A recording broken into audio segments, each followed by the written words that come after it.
ಈ ಶ್ರೀನಿವಾಸ್ ಪ್ರಸಾದ್ ಅವರು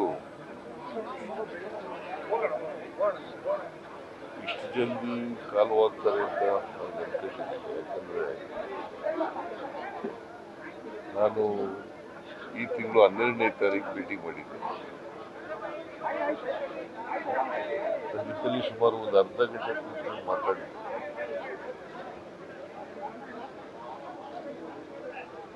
ದೇಶದ ಪಾಲಿಟಿಕ್ಸ್ ಎಲ್ಲ ಮಾತಾಡಿದ್ರು. ಜೊತೆಗೆ ಅವರಿಗೆ ಅವತ್ತು ನಾನು ನೋಡಿದಾಗ ಮೆಂಟಲ್ ಫ್ಯಾಕಲ್ಟಿ ಬಹಳ ಚೆನ್ನಾಗಿತ್ತು, ಜ್ಞಾಪಕ ಶಕ್ತಿ ಬಹಳ ಚೆನ್ನಾಗಿತ್ತು.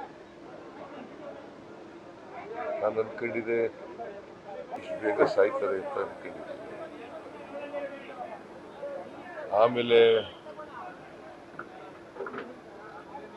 ಮೊನ್ನೆ ನಾನು ಹಾಸ್ಪಿಟ್ಲಿಗೆ ಹೋಗಿದ್ದೆ ನೋಡ್ಲಿಕ್ಕೆ. ಅಷ್ಟೊತ್ತಿಗೆ ಅನ್ಕಾನ್ಸಿಯಸ್ ಆಗ್ಬಿಟ್ಟು ಡಾಕ್ಟರ್ ಕೇಳಿದೆ, ಕಷ್ಟ ಬಾಯಲ್ಲ, ಪ್ರಯತ್ನ ಮಾಡಿದ್ದೀವಿ, ಕಷ್ಟ ಇದೆ, ಎಲ್ಲ ಅಂಗಗಳು ಕೂಡ ಸಪೋರ್ಟ್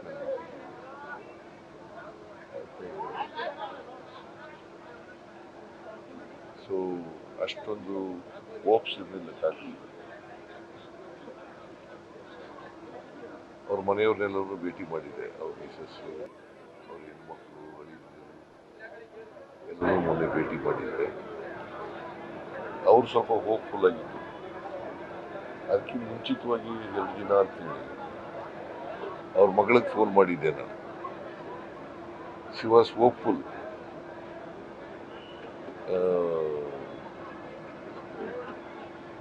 ಇಂಪ್ರೂವ್ ಆಗ್ಬೋದು ಅಂತಕ್ಕಂಥ ಮಾತನ್ನು ಹೇಳಿದ್ರು.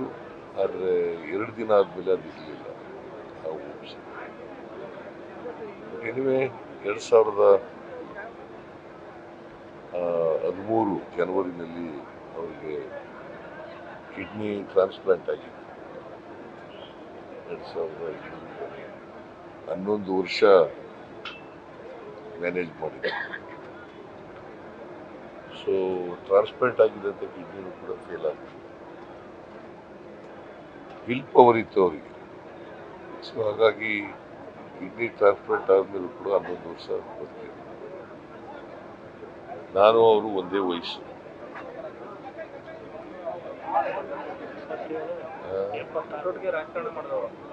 47ನೇ ಇಸ್ವಿ, ನಾನು 47ನೇ ಇಸ್ವಿ, ಆಗಸ್ಟ್ ತಿಂಗಳು ಅಂತ ಹೇಳಿದ್ರು.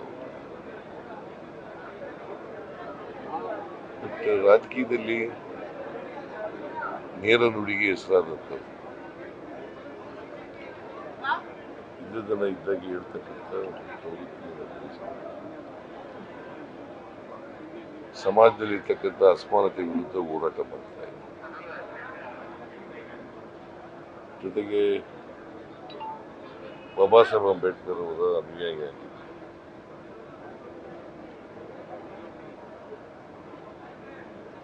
ಸಮಾಜದಲ್ಲಿ ಯಾರ ಮೇಲೆ ಅನ್ಯಾಯ ಆದರೂ ಕೂಡ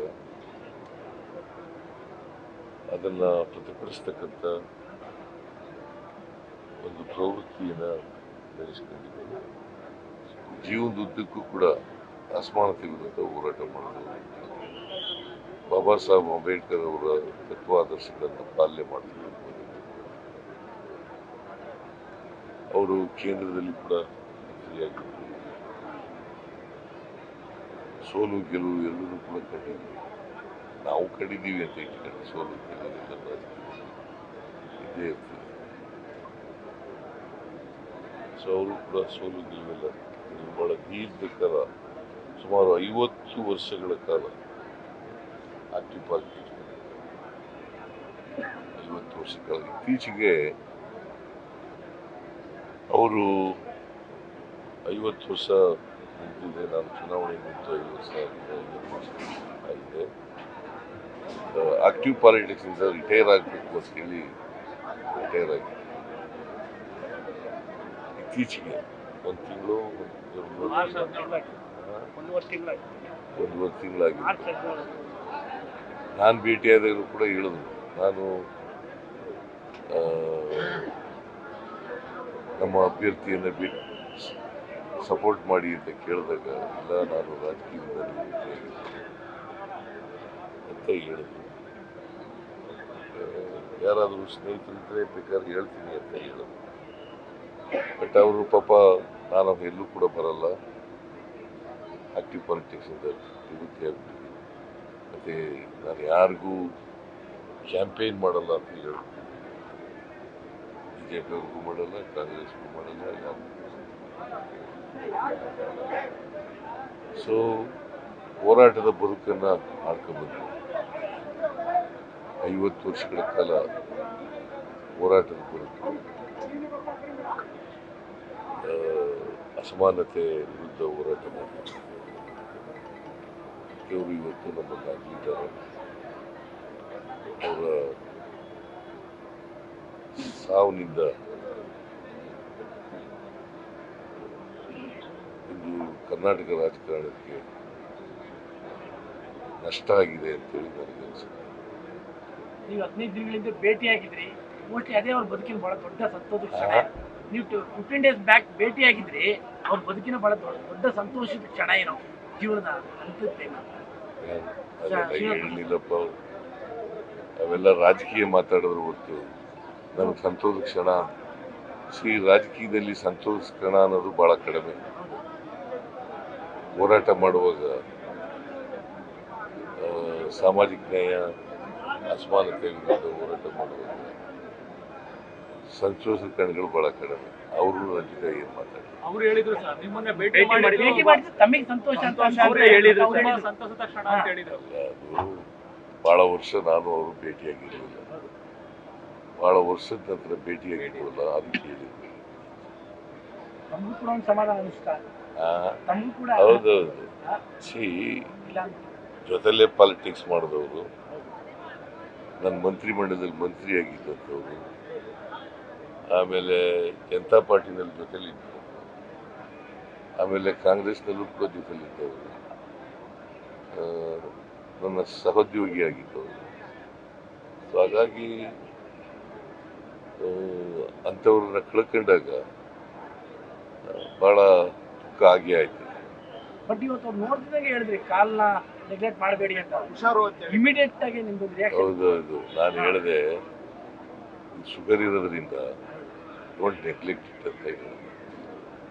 ಗಾಯ ವಾಸಿ ಮಾಡ್ತಿಲ್ಲ, ಅದರಿಂದಲೇ ಆ ಗಾಯದಿಂದಲೇ ಅವ್ರಿಗೆ ಪಸ್ ಎಲ್ಲ ಆಗ್ಬಿಟ್ಟು ತೊಂದರೆ ಆಗಿರೋದು.